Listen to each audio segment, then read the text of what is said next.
Let's take a second and talk about how we access our tools in AutoCAD and how those tools are organized on our screen. This area at the top of the screen is called the ribbon, and the ribbon contains the majority of our tools. Now the ribbon is divided up into these tabs, and we can jump from one tab to the other by clicking on the tab name. This gives us access to the tools on each tab. Think of the ribbon as being a large tool chest, and each tab represents a drawer in the chest. The tab we'll be using most often in this title is the Home tab, so I'm going to click to return to Home. Now each tab is divided up into these panels, and a panel represents a small collection of tools. For instance, the Draw panel contains the tools we would use to create geometry, and the Modify panel contains tools we would use to make changes to our geometry. In some cases, the panel name will contain a flyout. If you click the flyout, it will maximize the panel on screen, giving you access to even more tools. If you move your cursor off the panel, it will collapse back to its normal state. If you'd like the panel to stay in the expanded state, you can click this push pin. So long as the push pin is in, that panel will remain maximized on screen.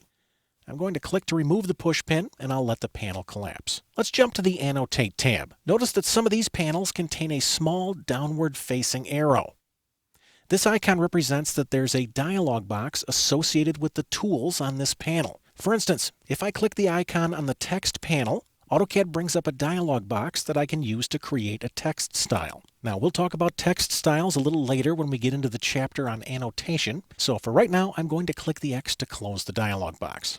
Once again, I'm going to return to the Home tab. Let's look at some of the other places in the interface where we can find tools. I'm going to move up and click the big red letter A. This opens up the Application menu, and the Application menu is where I can find tools related to file maintenance.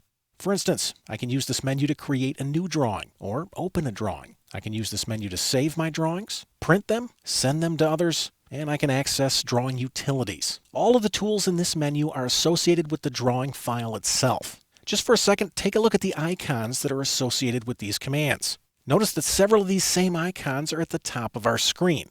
This is called our Quick Access toolbar, and this toolbar does just that. It gives us quick access to the tools that we use most. I'm going to move my cursor back into model space, and then I'll hit the Escape key a couple times to close the Application menu. In addition to the Quick Access toolbar, there is another toolbar on our screen. It's over here on the right side, and it's called the Navigation bar. The Navigation bar contains tools we can use to navigate around in our drawing. Tools like Pan and Zoom are located on this toolbar. Now we'll be talking more about specific tools and their functions as we progress through this title. One thing is certain, as you become more acquainted with the ribbon and the additional tools, you'll discover that they're very well organized, making it easy to find the right tool for the job.